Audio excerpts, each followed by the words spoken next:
What's going on, everybody? I'm Matt Harmon. Welcome to the Yahoo Fantasy Forecast, and it is a hell of a day to talk ball. Joining me to do just that is Justin Boone. Boone, what's going on, buddy?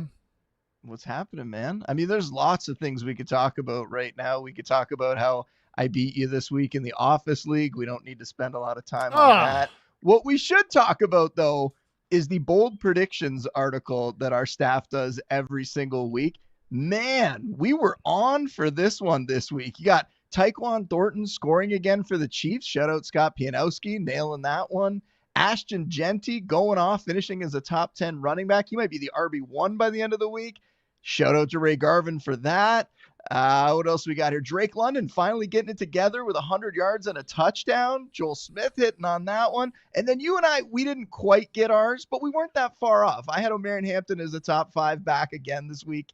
I think right now he's like RB7, so a little bit outside of that. You had Cam Scadaboo as a top 10 back, and volume-wise, man, 27 touches, 90 scrimmage yards. If he had gotten in with one of those goal line attempts, he would have been a top 10 back. So we were all over this week. Very, very strong performance from the crew there. Yeah, and yet you still open the show taking a shot at me, you know, about beating me in the Office League that we're in together. I tried to just By the way, in there. what a nightmare. That's my only bad fantasy team right now, outside of Scott Fishbowl. That's a smoking hot disaster. But other than that, that's truly my only bad fantasy team right now. Joe Burrow out for probably the season. CeeDee Lamb out now. I got the 33 points from George Pickens, and I still couldn't do anything with it, which, you know, sometimes you go down honorably. That's how I felt about losing to you in that one, Boone. Going down honorably. George Pickens, puts up a fight. Ultimately, doesn't matter. I even had friggin' O'Marion Hampton in that one. Couldn't get it done. So what can you do? You win some, you lose some. I think in that league, I'm probably going to lose most of them. But it is what it is. We're not here to recap our fantasy performances. We're certainly not here to pat ourselves on the back for our bold predictions. We are here for our weekly look at the People's Panic Meter, and we have a lot to discuss, a lot to break down, because people are freaking out about a ton of things. We also have a very interesting waiver wire segment. That's going to be our third and fourth segment of the show, but let's waste no more time here. Let's get into it. Let's fire up the post week 4 People's Panic Meter. Would you say it's time for everyone to panic? Yes, I would, Kent. Oh my God! Okay, it's happening. No. Wait. Everybody stay calm. What's the procedure, Don? What's the procedure? Stay calm. The Panic Meter is presented by Dentech, presenting your teeth from fantasy stress one matchup at a time.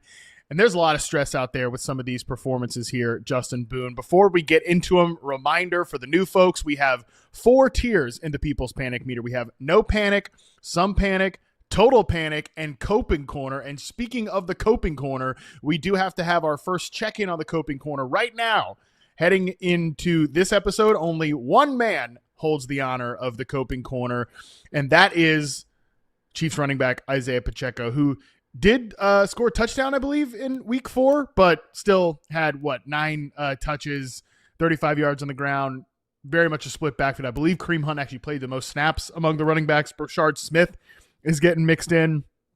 I don't know about you, Boone. I feel zero regrets about the Pacheco coping corner placement coming out of week 4. No, he is banished. He is not coming back, and you nailed it. Kareem Hunt, 44% of the snaps. Pacheco, 37%. And Brashard Smith playing a season-high 26%. If we see him get even more involved, then Pacheco's value is going to go way, way down. And, yeah, he salvaged it this week with a receiving touchdown. But if you can move him, if you have him, and that receiving touchdown is enough to get someone interested, by all means, take whatever you can get, because this is not a guy that's going to come back and be in your fantasy lineup very many weeks. All right, so let's get into the submissions to the People's Panic Meter, starting with a video on Brian Thomas Jr. from Zuffa.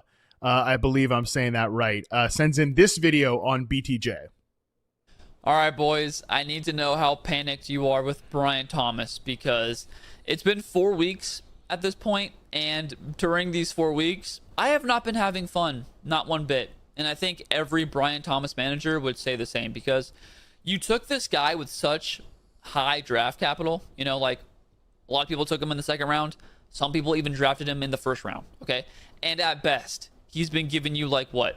wide receiver 3 production. So it's like, what do you even do? Like, do you sell him if people are even buying Brian Thomas at all? Do you just sell him low and just try and get this headache off your hands? Or do you just hold, because I think we all can agree this is the worst it's going to get, but like, what, you just keep throwing him out there in your lineup and getting 6 to 8 points every week? So I don't know what to do. I am a broken man, if you can't tell, and I would love to hear what you have to say about Brian Thomas. Thank you. Okay, first of all, if you're listening to this, I'm sorry to talk about the video and the way it looks, but if you're watching, you can see it. Zufa's got himself a hell of a setup there. I mean, he looks like he's ready to host a show. I don't want to give the bosses any ideas, but I mean, damn, camera looking great.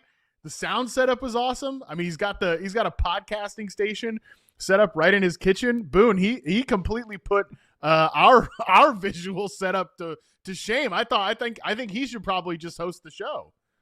Or at least like get over here and start to set up some lighting for me or something. Yeah, that looked fantastic. But I'm with him. Like, this is a tough situation, and I have BTJ on some teams. I did send him to my bench. I am ready to do that. And he is still producing, right? Like, it's one of those situations. We talked about this with Drake London in past weeks where it's like, he's not giving you zeros, like, 4 for 49, 2 for 55, 5 for 49. It's passable. It's just not what you paid for. It is not what you expected when you drafted him as high as people did.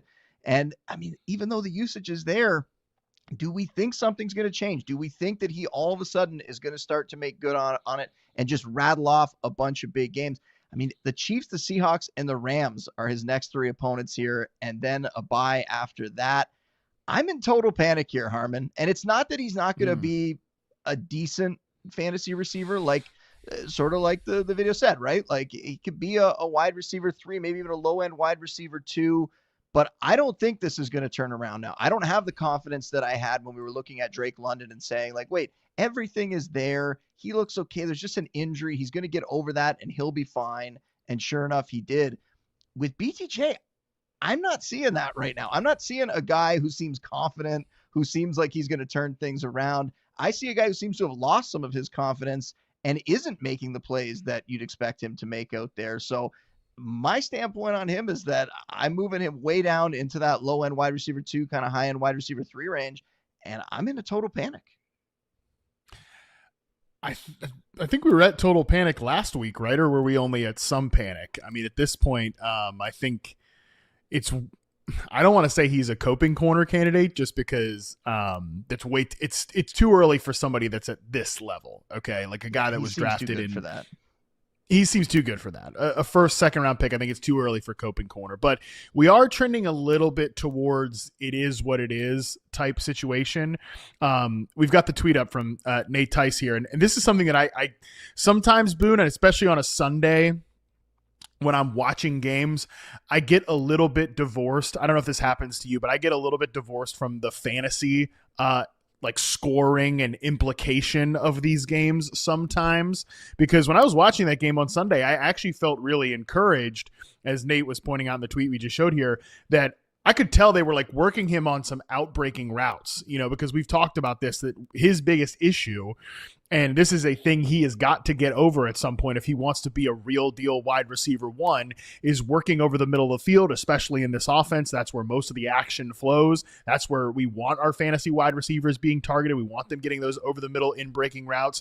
But in order to build his confidence back up, they were making a concerted effort to throw him some more outbreaking routes where it just, Lawrence gets, it's the first read. Lawrence gets to the back of the top of the drop and just rips it to BTJ working towards the sideline. Now there was one of those plays where BTJ did not get his foot in bounds. That was a play that was left on the field. So again, it wasn't perfect, but I remember seeing that performance and being like, all right, that's good. That's a good sign to me that they're trying to build his confidence up. They know that they need him right over the course of the season. And then you look at the final stat line, it's 5 for 49 or whatever it was. So it's like, oh, right. Well, still a pretty poor performance from your second round pick in fantasy football. So while that was encouraging, it doesn't necessarily change my opinion on the matter right now that he is a guy that looks like he's going to go down as a second round pick. Yeah, and like you said off the top there, like I'm willing to give it another week or two before we're putting him completely into the coping corner because he is still giving people something. And yet at the same time, follow my actions and not just my words. And I'm telling you on the teams that I have him where I have a passable another option, I'm putting him on my bench for that player. And, the instances this week, it was guys who were like in the same kind of range, like wide receiver 2, high end wide receiver 3 types. And it worked out for me. So I will probably continue to do that until we see BTJ actually come through with a big game and something actually change here. And yeah, it's encouraging that they're trying, but when you see the stat line at the end of it in a game where they were trying to get him going, that's almost more concerning in my mind. Yeah, he just doesn't. Right now, they can't give him the sort of layups that we usually expect from a wide receiver 1. I don't think he has a screen target all year. And last year, he averaged over 10 yards per target on screens. Instead, they've gone to Travis Hunter. They've gone to the running backs. They've gone to some of the bit players in the offense. And that is definitely it's kind of just shaving off the floor here where you're getting these 50 point or these sub 50 yard games here from BTJ consistently. He's wide receiver 48 in fantasy points per game right now. So there's a lot of guys that went after him that I would straight up rather have. So I kind of like Zufa's idea of that if he has a big game, maybe then you try to flip him. And you just kind of have to live with the fact of, hey, you might be flipping him at the time where it's going to turn around for him. But yeah, at this point, he is somebody that I'm pretty concerned about the rest of the season. And he'll be interesting to discuss once we get into like November and December. Has he turned it around, and what do we think about him from a dynasty perspective? But that is a conversation for another day. We've got to just continue to see him stack weeks. Let's go to another second-year player here. Travis sends in this email on Brock Bowers. Hey guys, I'm surprised that nobody's really pointed out Brock Bowers' lack of production so far, probably because the spotlight has been on Ashton Genty's struggles to this point. What is the real cause for this? The knee injury bothering him, Geno's lack of competence, Chip Kelly's scheme the culprit? I think this is a really good point here, Boone, from Travis, that we've been very focused on Ashton Genty's disappointing start, that maybe we haven't given enough spotlight to Brock Bowers' rather disappointing season so far. Where are you at with the Raiders tight end? Before this week, I was at no panic. Now I'll give it some panic now that it's been 3 kind of down games for him. But I mean, this dude just led all tight ends with a 30% target share this week, right? Like, I know the volume's a little bit down, but this guy is still one of the premier players at his position. And I think we can directly trace the dip in production to the injury, right? Because week 1, over 100 yards, every game since, under 50 yards. And I think as he gets further removed from the injury, I think we're going to see his numbers bump back up. I think the reason that, I wasn't totally worried before is because I thought at some point we were going to see the volume kind of change. And that is the thing that's causing me some panic, is that the overall volume in this passing game, it just hasn't been there. We were projecting a rise in volume with Chip Kelly showing up with his up-tempo attacks in the past, but it's been a 15% decline in passing attempts from 37.4 to 31.8 per game. Shout out to Jared Smola, Draft Sharks, for that one. So, if you want to make a case for the volume being even more of a worry than I'm saying it is right now, I would even listen to that. I'm going to keep this at some panic because I think the player is so talented that this is another one of those scenarios where he is going to eventually come through when he's 100% healthy. But, the situation isn't quite as good as maybe we thought it was going to be before the season. I love this tweet that we're showing from Andrew Cooper at Coupe Fiasco. We've talked a lot about Andrew Cooper and his great tight end analysis on the show here. Folks, we're tired of drafting Kyle Pitts and watching him deal with quarterback, play calling, and knee issues. So instead, they spent up on Brock Bowers to watch him deal with quarterbacks, play calling, and knee issues, which is that is pretty perfect. That's kind of chef kiss for the last, generational tight end prospect. Kyle Pitts is kind of, we're seeing a lot of the same things here with Brock Bowers. Now, I'm with you that I think most of the lack of production has been from the knee injury. He did not look right from weeks 2, week 3. I just didn't think we saw the same player. The route participation has been up. Michael Mayer obviously missed a lot of week 3. He missed all of week 4 with a concussion, so maybe that has something to do with it. But yeah, he's targeted on 30% of his routes here, 2.3 yards per route run in this game.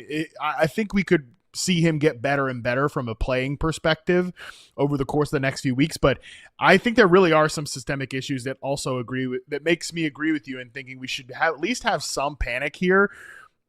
Geno just doesn't, Geno's not playing well right now. And like, there's no, excuse, oh no, it's actually this, that. Like he's putting the ball in harm's way and making mistakes. And they just don't have good enough players in the passing game beyond Brock Bowers when he's 100% healthy. And Jacoby Myers, good, solid player, but they don't have the type of receivers that work well with Geno Smith's style of play. That has me concerned over the long term. So, this is why I've been referencing this episode a lot lately when we've talked about the Raiders, that they were a bit of a red flag offense coming to this year because of that episode that I did with Nate, where like ADP rank versus projected offensive efficiency, they were such a big outlier that they had these two guys going in the top 20 overall picks, and yet nobody really expected them to be a good offense. And frankly, I think they've been worse than many of the projections have been so far. So I definitely think there should be some concern about Bowers being a difference-making tight end. Probably won't be like, this guy killed you, but it can definitely look bad in hindsight when you take a tight end who is just a top 5 tight end, not like a weekly advantage player, and you skipped out on some of those second-round picks. Now, there's been bad picks in the second round. We just talked about Brian Thomas Jr., a second-round pick. But still, it can bang you if you didn't end up going with a Jonathan Taylor or a Puka Nacua when he was falling into the second round amid the whole Matthew Stafford back scandal. Yeah, when you're taking a tight end in that range, they need to be that week winner for you. They need to be putting up, top 12 wide receiver kind of numbers. And that's what we expected from him and McBride, and Bowers certainly has fallen short so far. So I still think it's going to be fine. And from like a great game strategy standpoint, like what are you actually going to do though, right? Like, are you going to trade him after 3 bad weeks and take a huge loss and then he gets healthy and turns it around? And now who is your tight end? Like if you were able to get a Juwan Johnson, if you were able to draft like another tight end later, like a Tyler Warren, like I know there's some teams out there that have like a McBride or a Bowers and then also took Warren later. If you have one of those guys, maybe you can consider it. But other than that, you don't want to get yourself into that weekly tight end streamer game. That is not a fun place to be. So I think you're just holding Bowers right now. You might have a little bit of panic like us. And then you hope that as he gets further removed from the injury, he turns it around and becomes that player that we expected him to be. Though I think the ceiling might be just slightly lower than we were projecting before the season. Yeah, let's just get him healthy and see what happens.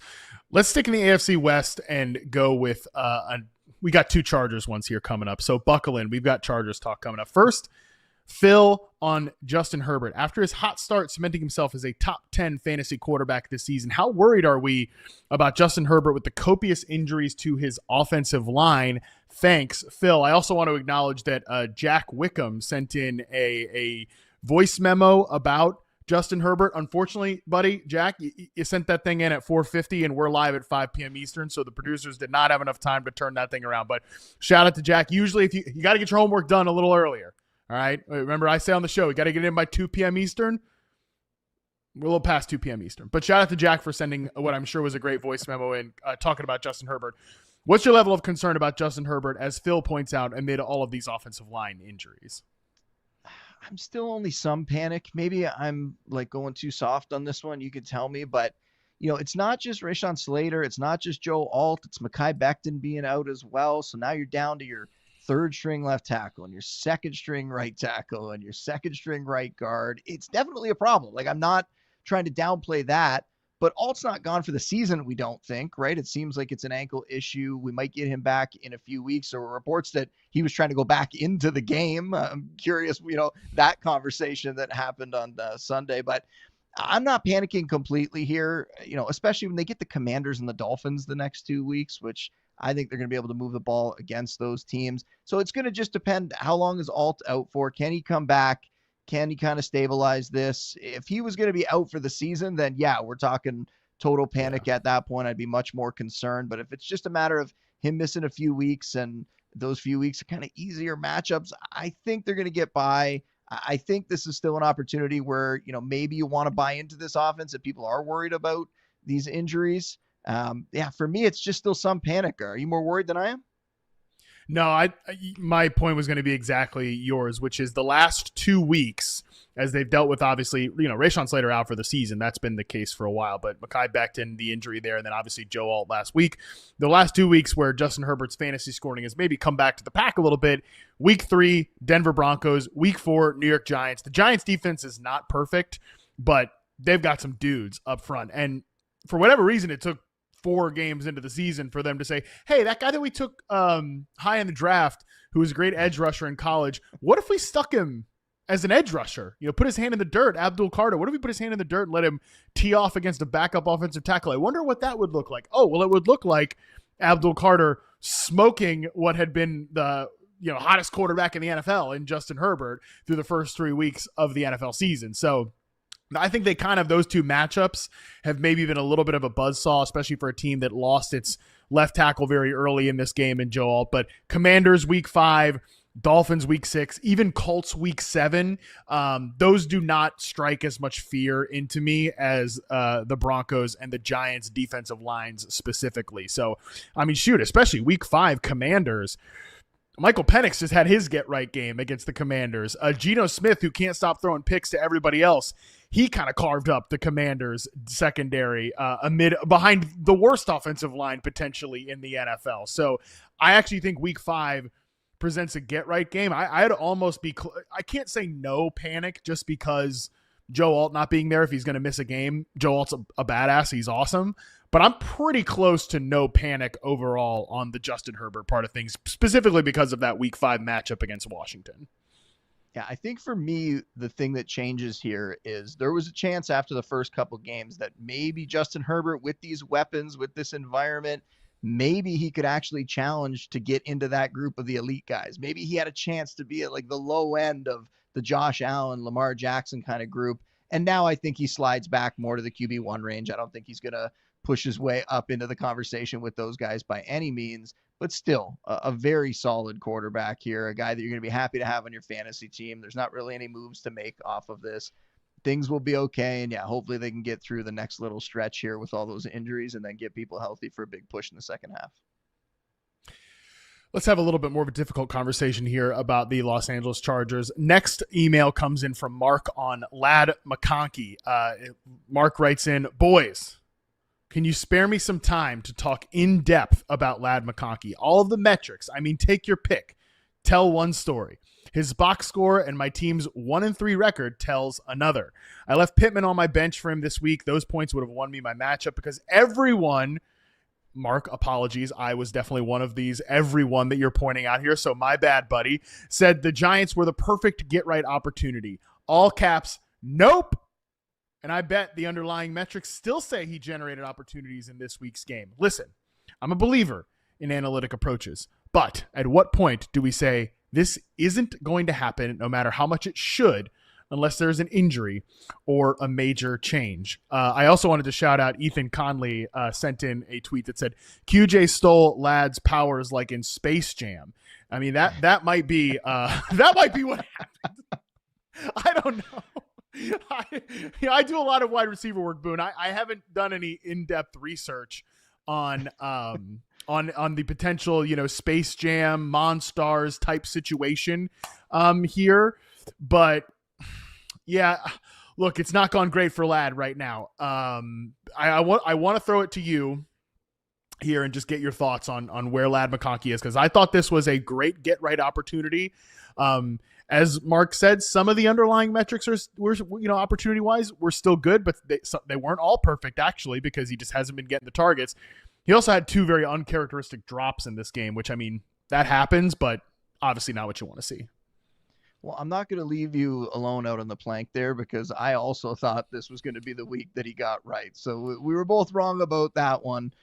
Instead, it ends up being, his worst statistical performance of the season, 6 targets, only 1 catch. And I know there's going to be some ebb and flow. They have this trio now. That is what's different than what we thought this was going to be, the projections before the season, that Keenan Allen and QJ are both very solid fantasy wideouts. They're taking volume, they're taking work, and they're doing well with it, right? So it makes sense for this offense to continue to operate this way. And the ebb and flow of the season is going to eventually swing back to McConkey. He will have some games. He'll be all right in those weeks. But, man, it's hard for me to not have total panic here in terms of us looking at this guy as somebody that was going to be a fringe wide receiver 1 for fantasy, at worst, maybe a top 15 wide receiver on the season. And now, and my thing, it's not just one red flag. It's many red flags. It's the target competition. It's the offensive line injuries that we just talked about. it's now a 4-game sample of him just not having a big performance in this new scenario with these receivers coming on and with the way they're running the offense this year. So for me, I'm not even so sure he is like the clear number one in this offense. I think there's a lot of offenses around the league that like to spread the ball around. And I wonder whether the Chargers just going to be content doing that the rest of the way and using all these options that they have. And it renders him more of like a low end wide receiver too. And really, I'm going to rank all these guys from like wide receiver 15 to wide receiver 30 any given week. And I think this week there's a strong chance that McConkey is going to be third in that group. Yeah, I can't disagree with anything you just said there, in that I do wonder if this Chargers team is going to become one of those. It's going to become one of the. It's a better version of this, but the Colts or the Packers or even your Bills to some degree, right? Where it's everybody eats wide receiver one by committee. Now, I definitely think in some of the first couple of games, you still saw from a conceptual point, like when you're watching the film, that, they're setting up Ladd McConkey for the important routes in the intermediate area. I think you've seen a little bit less of that as QJ has continued to demand more of the football. That's part of it. And also, well, guess what? Like, the guy who's going to run the least amount of layup routes in this offense, because QJ does some of the underneath stuff against zone coverage where they pin the football on him for catch and run opportunities. Keenan Allen, third and Keenan, he's the chain mover, right? Well, Ladd's living in that intermediate area where that's just a little bit more difficult to access when you have pass protection issues. So that's going to be as you mentioned, we're compounding factors here now that force us to, yes, 100% adjust our priors from the beginning of the season. Like, Ladd McConkey was your second round pick. Who cares? It's September 29th. It's over. Like that's not happening. But I'm not ready to go full coping corner yet. And I'm actually surprised we did a YouTube poll. Let's pull the results of that up here.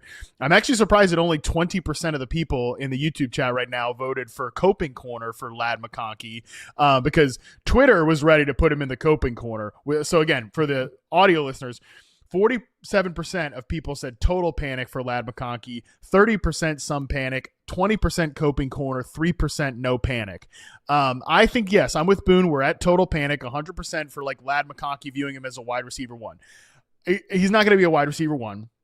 I think that would just be really difficult unless, Keenan Allen, knock on wood, I don't want to see Keenan get hurt, but he's a guy that doesn't have an injury history. If he misses time, then I think, Ladd goes back to getting more of those layup duties like we saw last year, clearly kind of maximized in that way. But as we stand right now, Boone, I don't see this changing. That's not to say he's not going to have big weeks. Now, from to Mark's perspective, what do? You keep starting him, and then Michael Pittman's on your bench, and he's outscoring Ladd McConkey. That's difficult. But, shoot, what would be your level of surprise if we're sitting here next week and Ladd McConkey went for 100 yards and a touchdown against the Commanders' defense that let Trey Tucker score 3 touchdowns? Right, but I think the problem is going to be how consistent is he going to be? Are we going to see that every other week? Are we going to see that every third week? Or now is it going to become a thing where once a month we get a Ladd McConkey game? Like, that's why I'm going to the total panic range, is because I just don't think we're going to see it as frequently. I remember before the season, I don't remember whose projection it was, but I saw someone's projection for Ladd McConkey, and it was like 1,700 receiving yards. And at first I was like, oh my God, like, that's a lot. Insane, right? And then I tried to think it through and go like, is there a scenario where like Keenan Allen's old and QJ's not, and it was like there could be a scenario where all of a sudden he's like a 1,500. That was after the Keenan signing. It was after the Keenan signing, and I was trying to talk through it. Sometimes you see other analysts put content out, you see it and you question it, and then you try to okay, can I logic this through to get where they got to? Is there something I'm missing? And I remember at the time I tried to convince myself of that. It's just a different world we're living in right now, right? This is a completely different scenario where these other receivers are more than competent, where any week one of these guys can go off or two of these guys can go off and put up top 10 numbers. And Ladd's just part of that mix now. He is no longer this clear cut, only good receiver on the team attached to a good quarterback. Now there are so many weapons, and there's more coming on. Marion Hampton coming on, Aranda Gadsden at tight end potentially turning into something. I know Harbaugh really likes him. Could we see other guys get involved that are only going to take more away? And then when you have these offensive line injuries, are they just going to try to survive the next couple of weeks? Are they going to lean on Hampton and just try to get through these games as opposed to kind of throwing the ball around the yard like they have been? Because do they want to put Herbert in harm's way like that and step him back there that many times? There's a lot of things to consider, but bottom line, it comes down to the fact that there are 3 receivers where we're going to just like shake them up and throw them out, and they could end up any which way any given week. And that's not a scenario where McConkey's going to return even top 15 value. Yeah, I gave a slight ding to Ladd from an overall receiver or from an overall rankings perspective when Keenan Allen signed. Like, I think you had to adjust after that happened, but clearly it wasn't a big enough adjustment.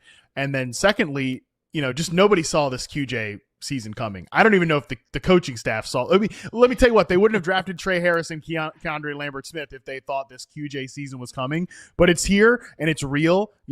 Like I've said, the reception perception charting to start the season backs up the way QJ is playing, specifically against zone coverage. Now, I also think when I watched Ladd McConkey play, I chart him play, he's still good. Like he will have his weeks, but he might be more of like a Tyler Lockett type of player. That's actually the prospect comparison that I had for him. And Lockett was a great player, but he was never, a top 5 receiver in the NFL. As much as I love Tyler Lockett, he was never that guy. So that player kind of stuck in a crowded receiving room for a passing offense that's now hitting some fits and starts. Yeah, that equals a guy that is going to be a little bit more boom bust than somebody you can just set and forget in fantasy every single week and get, 10 plus points consistently.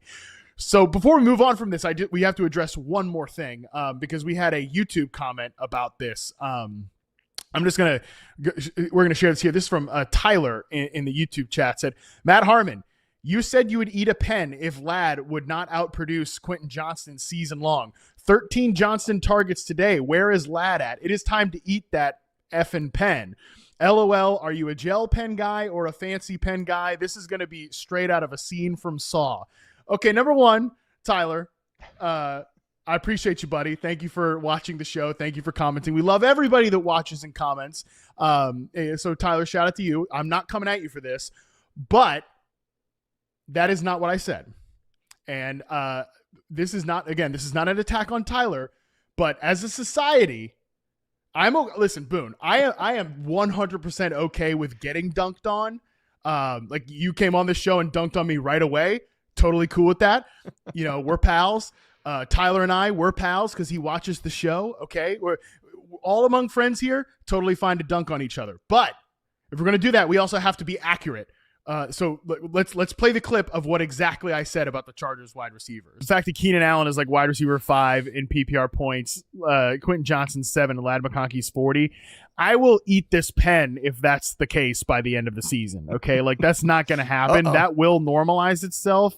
No, I mean, listen, I'm telling you, Ladd McConkey, wide receiver 40, I'll eat this freaking pen and probably die because of it. It is what it is. But producer Colin, clip that. We're going to need that at the end of the season potentially.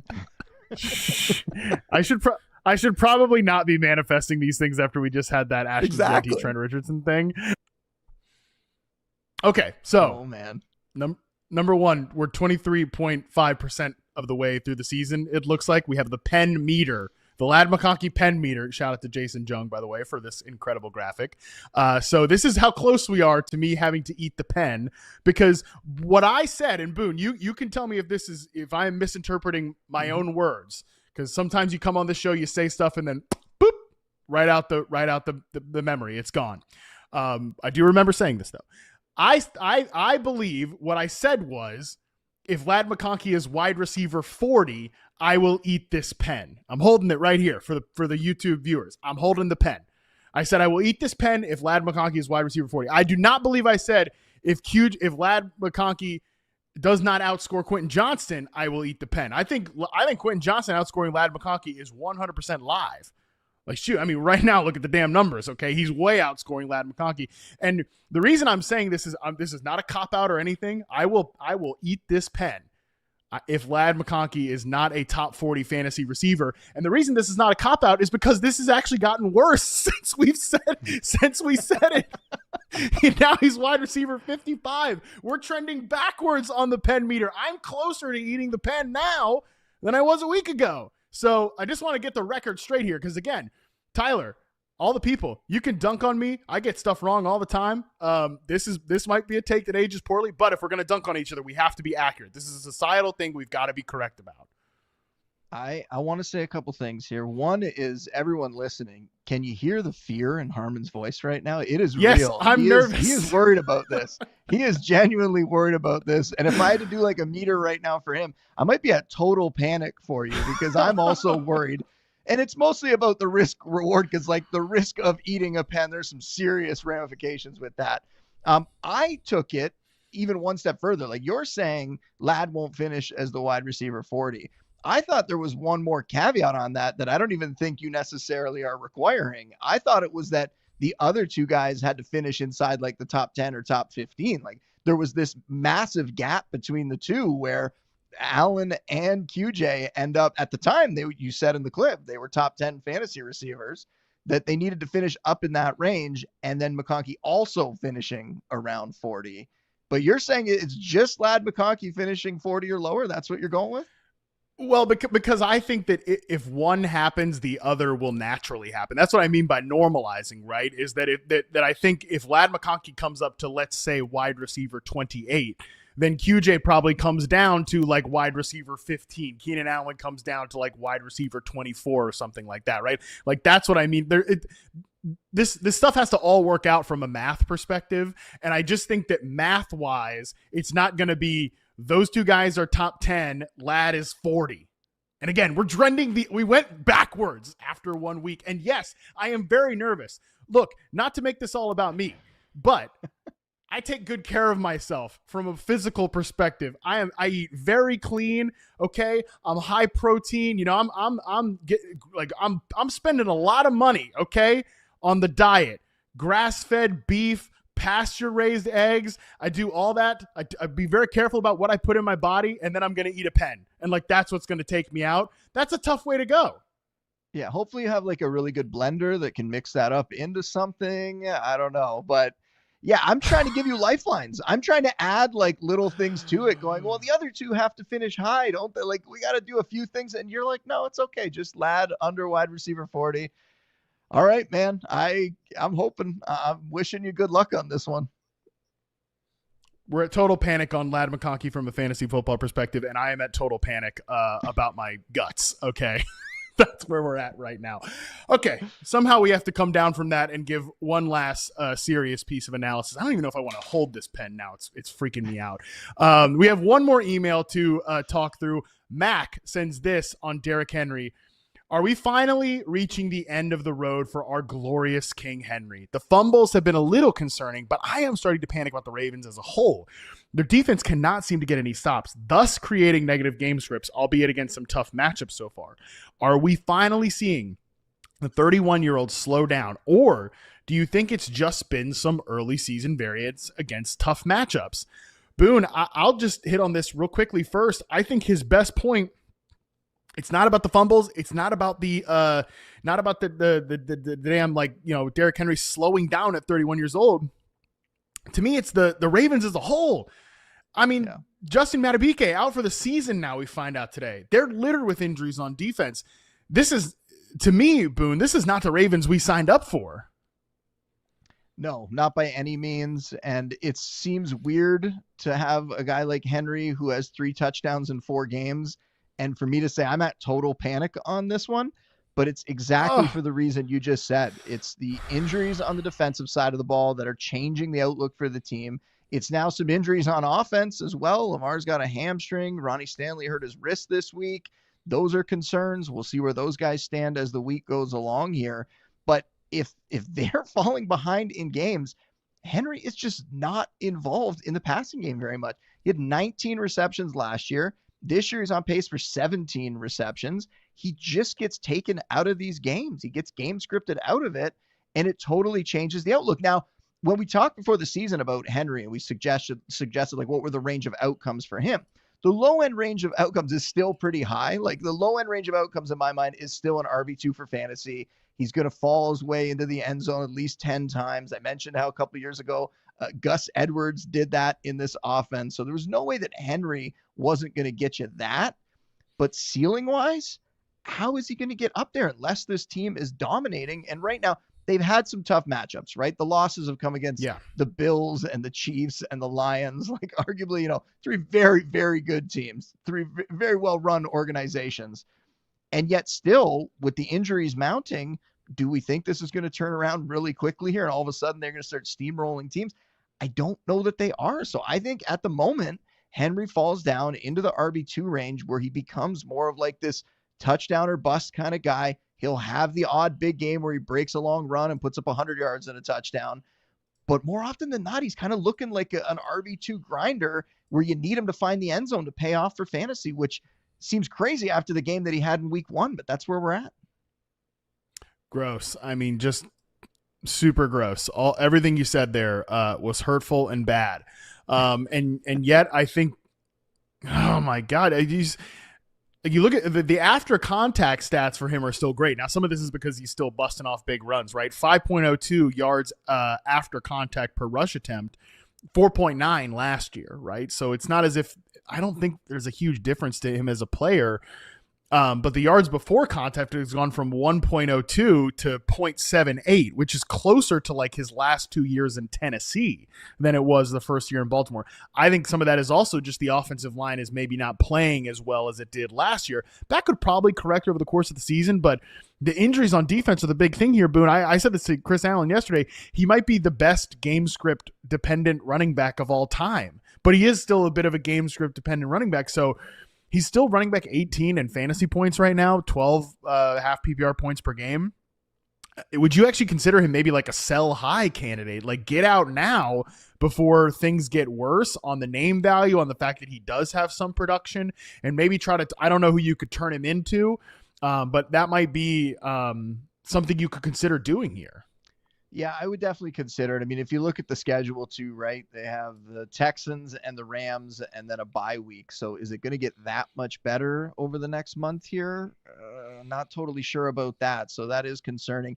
Can you sell him high on the name value right now after the last 3 games? Like after down weeks like this, are you going to get fair value for him, and not what you necessarily paid, but even anything close to that? I don't know that you are. But in some leagues, if people are still excited about that name, I would try to move him and try to get off of him for anyone in that low end RB1 range, high end RB2 range, or any sort of receiver equivalent that position. Because I'm with you. I don't know that there's going to be enough games where he's going to get that opportunity to just dominate. And I don't think it's on him. I think he is still fighting off Father Time. I think he is still a good running back. And yet it's just the environment that's changing things for him right now. Well, I'm sad. These last 2 discussions, Lad McConkey making me eat a pen after I've done so much work to keep my diet in check. I'm going to have to eat a pen, and that's how I'm going to go. That's tough. And also Derrick Henry also declining. The 2 of us in peak decline together. One of my favorite NFL players of all time. Brutal stuff. Okay, so on that note, I think we all, and by we all, I mean definitely me, need to take a quick break, recompose ourselves, and come back on the other side and talk about more players that we're panicking about. We will get into that right after this quick break. All right, we are back. I have tried to recompose myself during the break, did the best that I could. We'll see if it was actually helpful. God, still touching the pen. Tough. Bad habit. All right, we're getting into your social media submissions here for the People's Panic Meter. Let's start off with this first one in from @LucasGraham. Tell me that the Tetero McMillan stuff is all Bryce Young. Some submissions for Tetero McMillan here. Justin Boone, do we have any panic about the rookie wide receiver down there in Carolina? I don't. And I get the idea that like they're not necessarily always on the same page, but it's a rookie. It's a quarterback playing behind an offensive line that's got a couple replacements out there.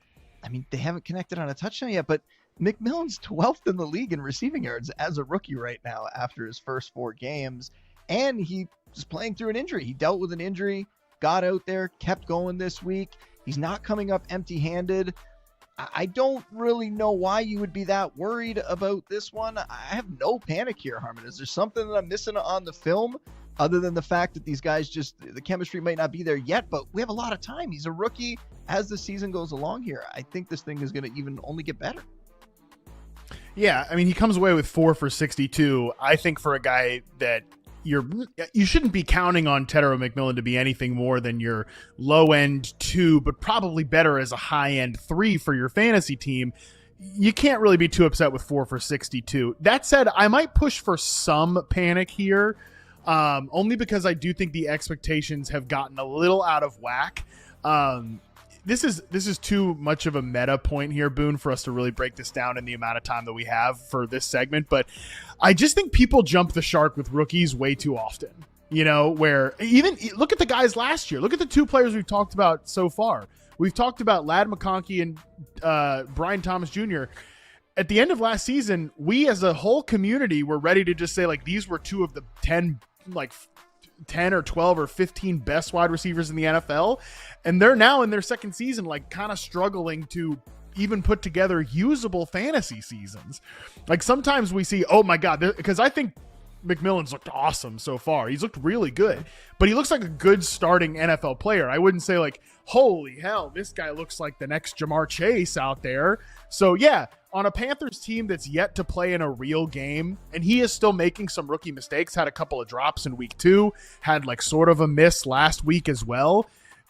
I think it just like you only should be some panic here if your expectations are a little out of whack. I would like to see the Panthers play in a normal game though, where they're not getting blown out or blowing someone out before we can really say for sure with these 2 guys. How much do you think it's hurting McMillan that he's like the only playmaker they have in that receiving core? Like, will it help maybe when Jalen Coker comes back eventually, that it'll give defenses something else to focus on other than just him? Because they don't have a great group behind him. They've Xavier Legette out. David Moore got hurt this week. Like, the guys they're playing behind him are Hunter Renfrow coming off the couch. They have Bryson Tremaine, who's like a special teamer. Like, they don't have anybody else. Even Jatavian Sanders at tight end is also hurt and out. They got Tommy Tremble in there. Like, this is a rough group in terms of the pass catchers in that offense. And I hope that when Coker returns, it at least makes things maybe move a little bit better, because they have another weapon, can hopefully get that offense moving a little more. But yeah, I'm not worried about McMillan. You want to have some panic, I'm okay with that. But for me, it's definitely towards the no panic side. No, that's a really good point, because especially because McMillan has basically only been lining up at X receiver too, which makes him easier to account for on a play-by-play basis. So Coker is more of a slot flanker, but he can at least take some snaps on the line of scrimmage outside, whereas Hunter Renfrow absolutely cannot do that. So I agree, that could be something that helps him just a little bit. All right, next question, or next submission comes in from @Vontae Mac. Shout out, a movie star here. Nico, do you think the ascension of Woody to the RB1 helps this offense and temper concerns about what Kaylee is or isn't doing for Stroud in the offense? I will say, I really have no panic. If I feel like I'm saying it yet again, I have no panic about Nico Collins. People want us to panic about Nico Collins, Boone, but I do not have any concern about Nico Collins. And I actually think that, yes, the ascension of Woody Marks and potentially having a real running game for the first time in maybe CJ Stroud's entire career, from a success rate standpoint, that actually would be good for the offense. Yeah, there's zero reason to be worried about Nico right now. 52 and a touchdown in week 2, 101 and a touchdown in week 3, 79 in week 4. The dude's a wide receiver 1 in fantasy, and he's overcoming what is not a great situation, or at least a situation that isn't as good as we projected it to be before the season. So yeah, I'm not worried about him. I think Woody Marks is certainly intriguing. He's coming on. We'll talk more. I don't want to spoil it. We will talk more about him later when we get to the waiver wire stuff. If you want to talk about some panic, it's the rest of the guys in the offense, right? CJ Stroud, I don't think he's coming back to a point where he's going to be somebody you want to play in fantasy other than just, a streamer in good matchups. So him, even like Christian Kirk, we've now seen a couple games of Christian Kirk. I don't know that he's going to be somebody you really need to, you can have him on your team. We can wait this out a couple more weeks, but I don't know that he's going to be a guy that is going to emerge as top 24 kind of fantasy receiver like he's been in the past. So yeah, some panic on those guys, but when it comes to Nico, no panic at all. Let's stick in the AFC South and get to @BrainRage here, who sends in Calvin Ridley. But to be honest, I'm not even really panicking. When I move Mike Evans up from the IR slot to make a waiver claim Tuesday night, I won't even think twice about spite dropping Ridley just to clear some bench space. I got to say, Boone, I think we're on the same page here. I think it's time to move Calvin Ridley, who ran a route on 41.4% of the dropbacks, I think it's time to move him into the coping corner. Brian Callahan, who is the ultimate pre-fired coach. Shout out to Kevin Clark for that legendary designation. Brian Callahan is so pre-fired, it's not even funny. He said today that Calvin Ridley is dealing with a little bit of an injury. Okay. I mean, he wasn't playing well. The offense is broken. And by the way, this is back-to-back years. I think right around this time last year, we put Calvin Ridley in the coping corner on this podcast. We eventually had to take him out because he ended up being a 1,000-yard receiver. So, hey, maybe this is what Calvin needs. Like literally lighting a fire under him to get going here, Boone. I don't know, man. I think it's over for Ridley. Like, Alec Imaner, Chigakonkwo, their stats are right about where Ridley's are, and they're better in a bunch of categories, right? They both have more receptions than him. I mean, Alec Imaner is the only one that's caught a touchdown in this offense this year. And that's a good thing for him. It's a pretty bad thing for this offense in general. We just haven't seen them get going. And yeah, the snaps were down for Ridley this week. Was that because of an in-game injury? Is his head coach covering for him a little bit? I don't know. I want to believe it. I'll say sure. It was an in-game injury, but that doesn't explain the drops. That doesn't explain the poor play, the poor stats. This is just an offense that you do not feel great about investing in unless you're getting guys very, very cheap. And unfortunately, you had to pay for Ridley in drafts this year, and he's not coming through at all. So Alec Imaner right now, to me, is looking like he's the number one receiver on this team.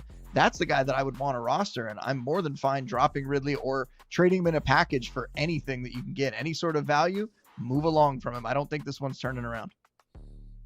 I thought there was just almost like no way that Ridley wouldn't beat his ADP if Cam Ward was good, and I was very, very wrong about that. So that is going to be a big fat miss for your boy on this season. Speaking of the Titans, we do have to talk about another Titans player here. At MG, a bunch of numbers, says Pollard, without touchdowns, he's not worth much. Ward isn't using checkdowns like other quarterbacks. What's our concern about Tony Pollard, who's like barely hanging on to, I don't know, RB3 status on one of, if not the worst offenses in the NFL? Yeah, it's another total panic. It's like good volume, bad offense.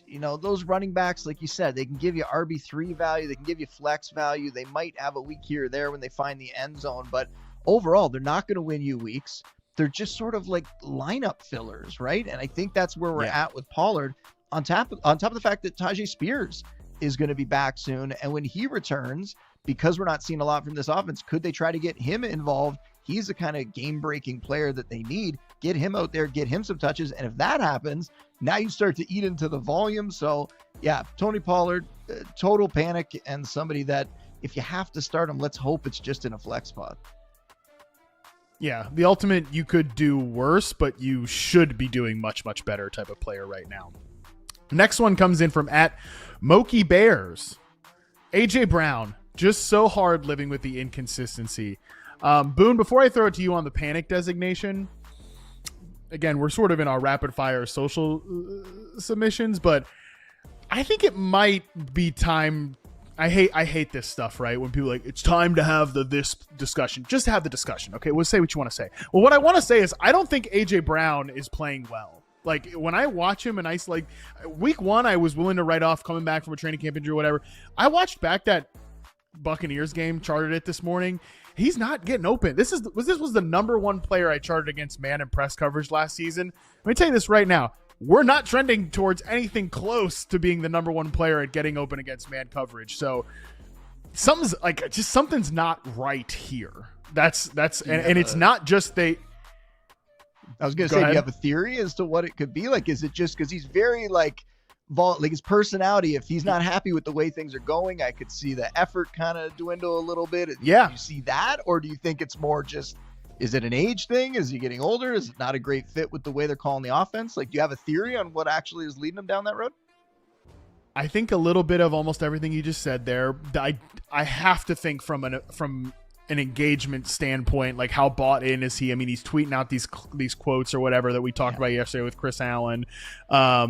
He's a guy who's maybe been gotta get him in, he's even said like we should be throwing the football, whatever. But yeah, the individual level of play is not the same for whatever reason. And I always struggle with how to talk about receiver decline, because like I've said, there's usually not a rule, but once you're in decline, you're in decline to some level. You can hang on, and I think AJ Brown doesn't. I'm not saying he looks totally cooked or anything, but this is a guy who's 28 years old and has had a lot of lower body injuries, has had a lot of injuries over the course of his career.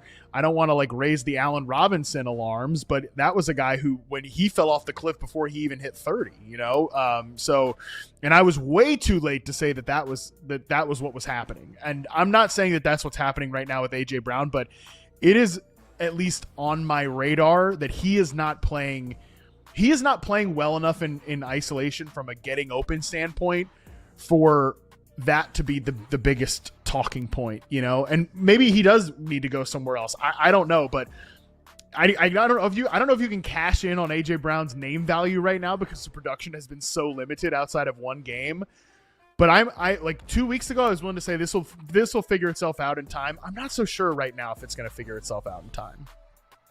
I'm at total panic, but I wasn't even putting it on AJ Brown. I was just putting it on the situation. Like, he's under 30 under 30 receiving yards in 3 of his 4 games. And it's because they're just not throwing the ball enough. We mentioned this when we talked about him before, and I sort of like just wiped it away going, no, he's so good. And they're going to have games where they have to throw. And it happened in week 3, right? They had to throw, and he came through in that one, but they've thrown 24 pass attempts or fewer in 3 of their 4 games. And that coincides with the games where he was under 30 yards. They are winning with this formula where they are just grinding it out. They are beating teams. They are so talented, and they're not really, putting their foot on the gas when they don't have to. And I think that's leading to him being upset about this. I think but he's not going anywhere because they're winning and they're going to keep winning. Yeah. This team is really, really good. So I'm total panic on this one because I think it's the scenario. I think it's the setup, and 2 of their next 3 against the Broncos and Vikings defenses. Those are tough matchups. I don't see a scenario where this really changes other than he's a guy that's going to have some spike weeks. So he ends up being just a very boom or bust version of himself, which is unfortunate. The booms could still be big, could still have 100 yards and multiple touchdown games, but it's not going to happen very frequently if this team keeps winning. I'm with you. I'm also bare minimum at total panic right now. We've got time for at least one more of these. We'll try to squeeze them both in. We could be quick. At Vols and Draft says it's time to panic about TreVeyon Henderson. Buddy, where you been? We've been talking about this. You're, I believe, at some panic, Boone, but I kind of want to make an argument for coping corner for TreVeyon Henderson. That seems so stupid, bro, after 4 games into a rookie season. But I'm purely talking about from a fantasy perspective. Again, tell me how this situation is going to change. This is a 3-headed running back room. I didn't see Antonio Gibson being involved, but the guy fumbled last week and he was still involved at the goal line of all places. Like, Ramondre Stevenson, I don't think is going anywhere. What's going to it just, I guess TreVeyon just has to win the job, which maybe he can, but we're not seeing a lot of signs that that's going to happen right now. So I feel like him as a fantasy starter should be coping corner right now because I don't see how you can start this guy with any degree of high confidence at this point.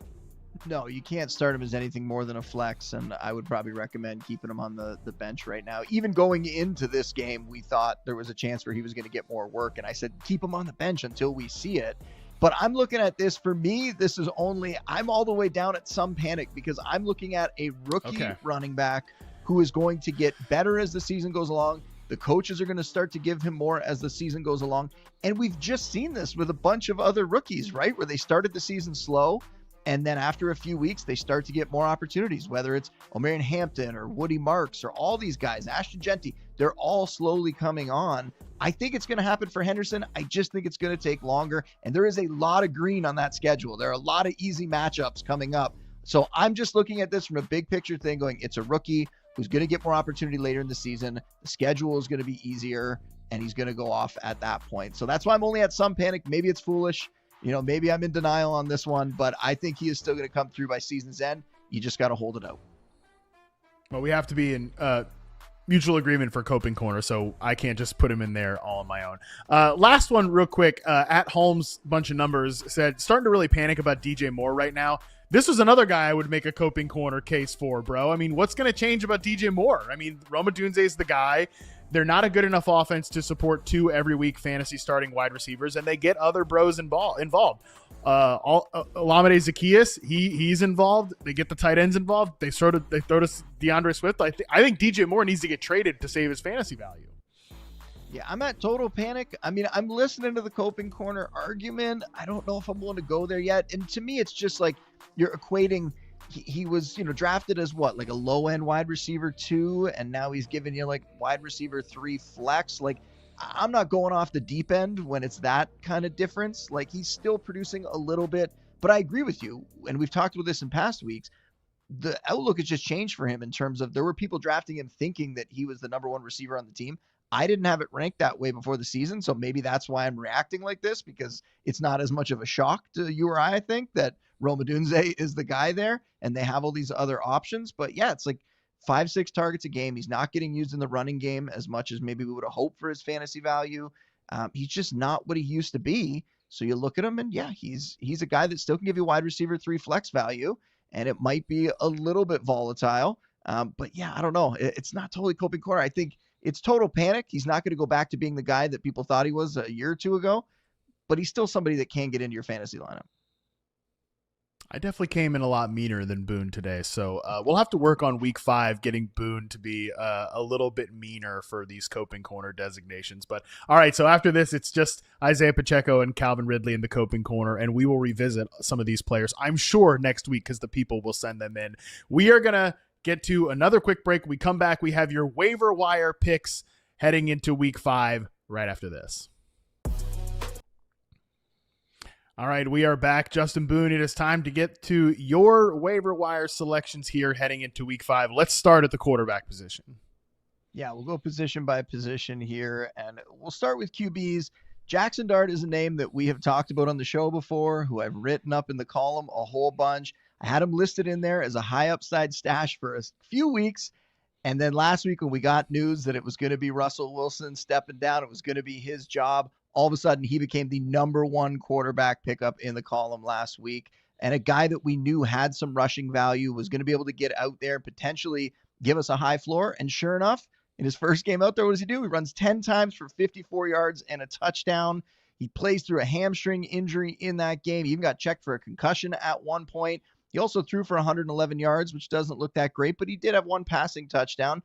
And that might not seem like huge stats, but this is why the Konami code, shout out Rich Rebar, is a thing, because right now he's the QB9 on the week thanks to all those rushing stats, and that's just with the Monday night doubleheader left to be played here. So it's a good chance he's going to finish as a low-end QB1 in his first start. And I know the loss of Malik Neighbors, the torn ACL, that is just a massive hit for his fantasy outlook. But I think with the rushing ability, I think with some of the other guys they have there, he can still be a meaningful fantasy asset, a guy that gets into your starting lineup thanks to the rushing production. So he's going to have a much easier opponent as well in week 5. He gets to go up against the Saints. I think that's going to be a spot you definitely want to use him. And then we'll see from there. Another guy, if we want to look down more at like the streamers that are available in a lot of leagues, Matthew Stafford going against the 49ers. The Rams offense here starting to find its groove. He had 375 passing yards, 3 touchdowns last week. Really, really phenomenal performance from him there. He's on a short week here against the 49ers. Traditionally hasn't had a ton of success against them, but the Niners also don't have Nick Bosa, so this is a slightly different defense. The Rams are 4.5-point favorites in that game. I think Stafford's going to be a solid streamer. You could also look to Sam Darnold. And before the season, I never thought that I would be mentioning Sam Darnold as somebody that you could potentially play and stream. I thought when he left Minnesota, when he got away from Kevin O'Connell, we weren't going to see the production from him. But this week, going up against the Buccaneers, he's not going to be a week winner for you, but a guy who has been better than expected and a guy that could just be that steady fantasy producer in your lineup, get you through some bye weeks, get you through some injuries, 16, 17 fantasy points. That's all you need from a streamer. If you get that, you got to be happy with it. And he's going against the Bucs, and that Bucs defense has been all right this year, but there's still a plus matchup for fantasy quarterbacks. So Darnold, a competent streamer. And then I always like to throw in a stash at every position, and there's not a lot to choose from at quarterback. And don't laugh, Harmon. I'm going to say J.J. McCarthy. We're probably not going to see him for a couple weeks. He's probably not going to come back until after the bye. I'm not touting him as a guy who's going to be a QB1, but we have seen other young quarterbacks sit down for a little bit and then come back and perform better. I'm thinking to Bryce Young last year when he sat out, and then when he returned in the second half of the season, he was a much better player. He looked much more composed out there.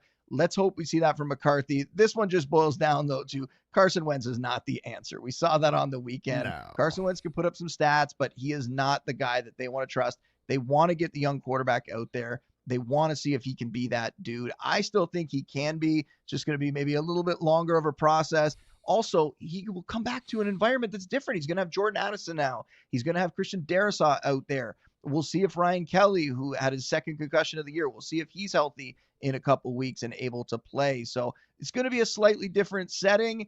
I'm not going to put the bar as high as it was for McCarthy before, but still somebody that you could grab. You put him on your bench, and let's see what happens now that the Vikings have all their guys back. Yeah, it's tough. That offensive line, dealing with the injuries that it is, that's difficult. Brian O'Neill, the right tackle, also banged up coming out of that game. Obviously, Donovan Jackson as well. So they are definitely that was the whole point of this offense this year. Is they were going to reestablish the run game. They were going to have this great pocket for JJ McCarthy to sit back into, and that just has not happened because Darrisaw's been out. Now he's back. Now Ryan Kelly's got 2 concussions in back-to-back weeks. It's just that's going to be difficult. But I agree with you that. Okay, Carson Wentz might be able to get the football to the receivers, for fantasy purposes, but let's be serious here for a second. He's not about to turn into the next Sam Darnold. And I'm always on the wrong side of history with these quarterback reclamation projects, but I feel pretty good saying that, Carson Wentz and his catapult arm back there that takes forever to load up is not the answer behind this offensive line. That is for sure. Jackson Dart is interesting. I just wonder how repeatable that is every single week. All the quarterback designed rushing stuff. As good of a runner as he is he really about to be like Jalen Hurts? I mean, maybe Daniel Jeremiah did kind of compare him to Jalen Hurts as a prospect. There was some of that, right? But with no Malik Neighbors and, going against some tougher defenses this week against New Orleans, I think you could stream him potentially as a superflex QB2. But going against tougher defenses, I don't know. I remain a little skeptical about this Giants offense without Malik Neighbors. Yeah, the ceiling without Neighbors, definitely. It comes down a little bit for everybody, especially Dart. But that's the situation we're at with quarterbacks, right? I'm recommending J.J. McCarthy as the stash. Sure. Who else is there? You could look at Dylan Gabriel. Maybe eventually he'll get under center for the Browns later in the season. No, we're not going to go to that place. So let's move on to a position that is much more fun. It actually has our top ad of this the is week, much that's better. Running back, right? Yeah. Woody Marks. Okay. Woody Marks is somebody that we talked about all the way back in the summer, right? He wasn't even necessarily going by Woody at that point. And yet now Woody Marks becoming a household name, getting more opportunity here. And we've just seen that Nick Chubb can still get what's blocked, is still a competent back, but isn't going to get you much more than that. We see Marks come out this week. The team clearly gives him the opportunity, and he delivers 69 rushing yards and a touchdown on 17 carries, another 50 yards and a score on 4 receptions. Nick Chubb is serviceable. They need more than that. They can't just get by with a guy that's serviceable in the backfield.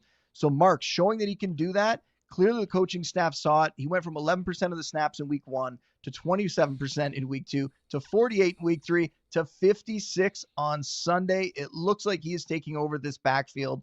His 21 touches, those are the most by a Texans running back this year. We also got a report today that Joe Mixon not close to returning and might not even be coming back this year, which we've already speculated. So I think you could look at Marks as somebody that could get into the RB2 conversation for fantasy, and he gets a really nice draw against that banged up Ravens defense in week 5.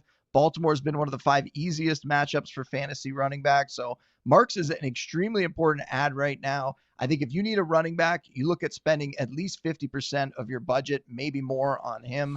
I think, like I said, he's somebody that we could be talking about as a top 24 option the rest of the season. Not many of those come along. We had one last week in Trey Benson. Now we're getting another one potentially this week in Marks.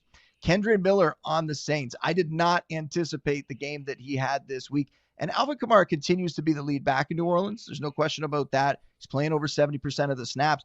But Miller's usage has increased in recent weeks. He played a season-high 31% of the snaps in the loss to the Bills, had 11 carries for 65 yards and a score. And that touchdown run, that was one of the highlights of the weekend, Harmon, right? He just refused to go down, was breaking tackles, made it to the end zone on that one.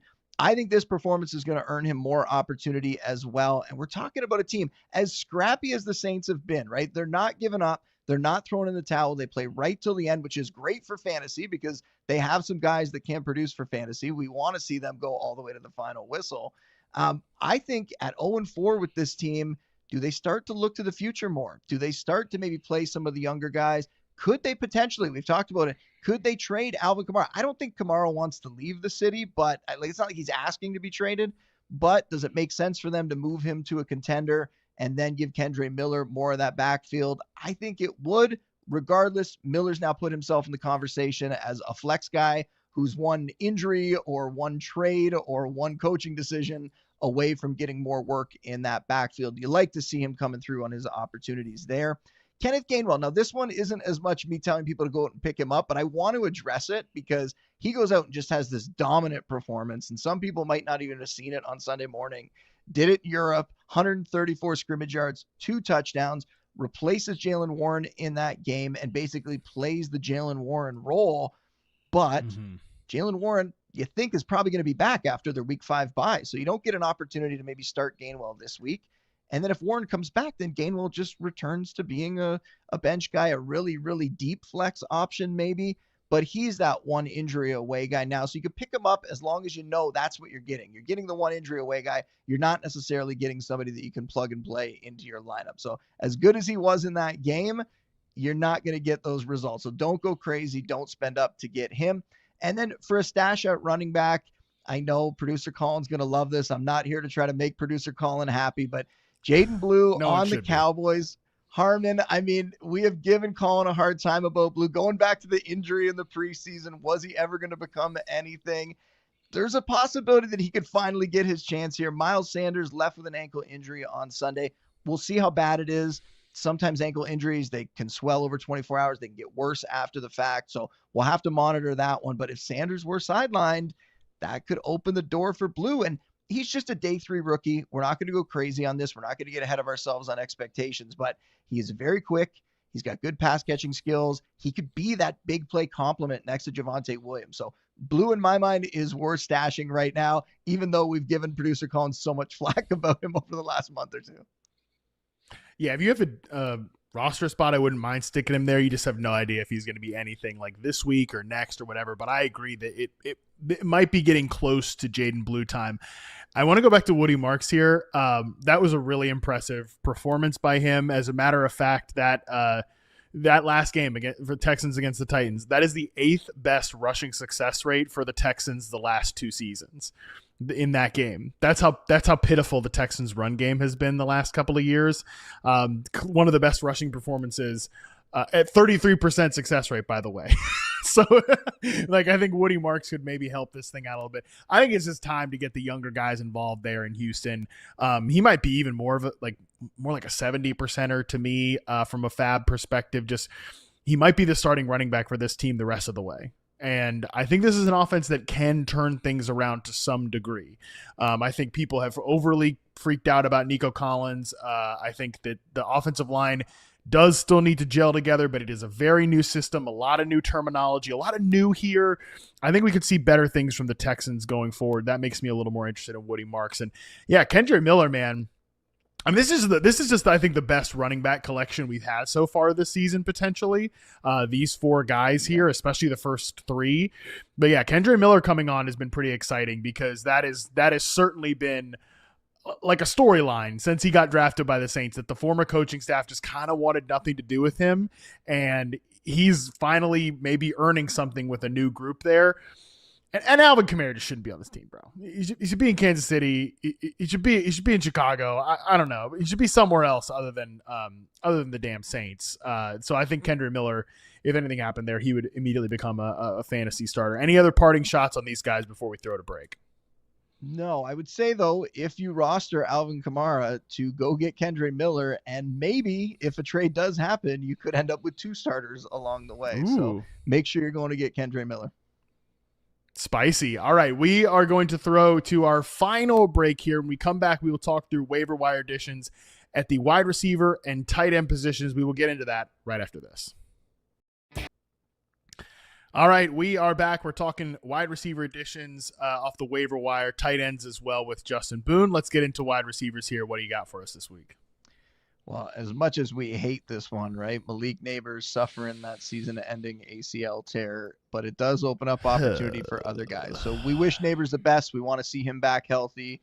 It's the worst of worst situations here, but we have to look at who else is going to get opportunity, and you look no further than Wan'Dale Robinson and Darius Slayton. And Wan'Dale Robinson, we've talked about before, so he's right up at that almost 50% cutoff. He's 49% rostered right now. These guys are going to get to go against the Saints this week, like we talked about with Jackson Dart, so that's a nice matchup there.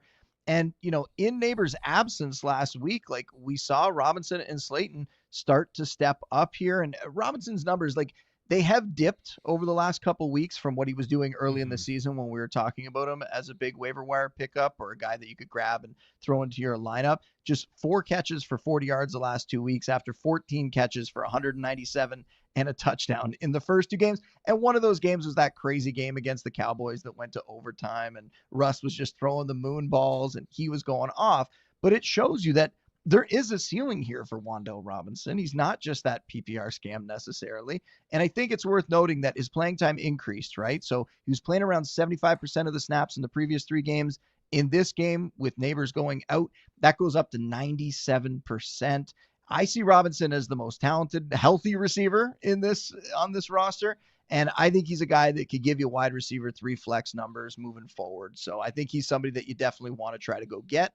Meanwhile, Slayton, he's had stretches before, right? And even this season, kind of underrated, right? 2 for 61, 4 for 30, 3 for 44 over his last 3 games. Like, he puts up production. It's not necessarily production you're going to want to throw into your lineup, but with Neighbors not around, yeah, you could consider it. And he's had good stretches in the past. You go back to the end of 2023, the last 4 games in that regular season, he was a top 12 fantasy receiver on a point per game basis. That was before Neighbors got there, of course, right? But he can do it over short stretches. Let's see if he can get out there. Again, not a guy you're going to want to break the bank on, but somebody could give you flex stats, somebody that could help you with some bye weeks coming up. So you could look to him. Somebody else that needs to be added, but he's actually going to be on bye in week 5. So you got to think about this, right? You're going to pick him up. You can't put him in your lineup. You pick him up to stash him and play him later. It's Romeo Doubs on the Packers. He's 40% rostered right now, coming off a career game. A lot of people having career games against the Cowboys defense this year. It was an easy opponent for sure, but man, he took advantage of that matchup, right? 3 touchdowns. And this is a guy that's had boom weeks in the past. Tended to be a pretty inconsistent fantasy producer. We talk about how the Packers like to spread the ball around. A lot of guys are going to get involved. Sometimes it's tough for guys to be consistent in that offense. But with Jaden Reed out until later in the season, with Christian Watson still sidelined, Matthew Golden kind of working his way into more of a role there, Doubs has a chance to be Green Bay's number 1 receiver here for the next stretch. Just remember, he is on bye, so you can't play him this week. But you're getting a guy that, is at least a touchdown or bust kind of wide receiver 3 flex option. So another guy that you could get. There's normally a lot of them, so you don't want to pay up on the waiver wire for that type, but these are guys that you should go out and pick up because you can use them. I've mentioned this next dude a ton. We don't need to spend too much time on it. We already hit on him during the show. Alec Ayomanor, like 31% rostered at this point. How is he not more rostered? Like, he's becoming, in the past, when I used to write the waiver wire column elsewhere, there was a guy, Tim Patrick, and I used to write about him every single week when he was on the Broncos, how great he was producing, how he's a wide receiver 3 for fantasy. Everybody's got to go get him. And every week, his roster percentage did not change that much, and he still was producing. Well, that's what I think about Ayomanor right now, right? He's putting up decent numbers. Maybe it's because it's the Titans offense. People don't want to invest in it, but he is a guy that is producing. He is a guy that I would arguably say is the number 1 receiver in that offense. At least 5 targets in every game so far, leading the team in targets, leading the team in receiving yards, leading the team in touchdown catches. So he is somebody you could go out and slide into your lineup for sure. And then I want to mention a stash at receiver here. Isaiah Bond. Normally the Browns receivers aren't a group that you're going to necessarily want to invest in. And yet we see right now Cedric Tillman dealing with a hamstring issue is going to sideline him for, they're saying, weeks. Isaiah Bond has been coming on here. He took over the number 3 role in week 3, played 65% of the snaps. This week, 6 targets, caught 3 of them for 58 yards. Looks like he's going to be the biggest beneficiary there. So not somebody you're going to play, somebody you're going to stash to see if he can take on a bigger role. Okay, I'm going to just real quick react to this list here because I've got something on everybody here. One, shout out to you telling people to get back on Wan'Dale Robinson right when he's back to averaging minus 0.1 air yards per target. So Wan'Dale's back on his BS, baby. 5 targets, 4.7 yards per reception. He's back. We're back on the Wan'Dale Robinson 100 catches. Watch. Oh my God. Love disgusting stuff. Romeo Doubs and Alec Iomanner are my player comparison for Alec Iomanner was Romeo Doubs. So it's funny that you have from a pre-draft perspective, it's funny you have these guys here because they're kind of the, and like from an alignment perspective this year, they've been similar as well. They're just these solid, not special X receiver types that probably don't get consistent enough volume because they're not those kind of needle movers. But it's Doubs. I think Doubs plays on a better offense, but it's just funny. Those two guys are that nobody wants to ever pick that type up. So like you said, Tim Patrick, nobody wants to pick that type up, but they will have their weeks. And Isaiah Bond, very talented player. The Browns are second in the NFL in pass attempts. The only reason that he was not signed earlier is he turned himself in for sexual assault on April 10th before the draft. So there was that legal situation. That's why he was signed so late, which is why people might not be like, who the hell is Isaiah Bond? Obviously, a lot of off-field stuff to consider with him, but he is a very talented player on an offense that's throwing the football a lot. Let's get to tight ends here. Some interesting names as well. Rip these ones for us here.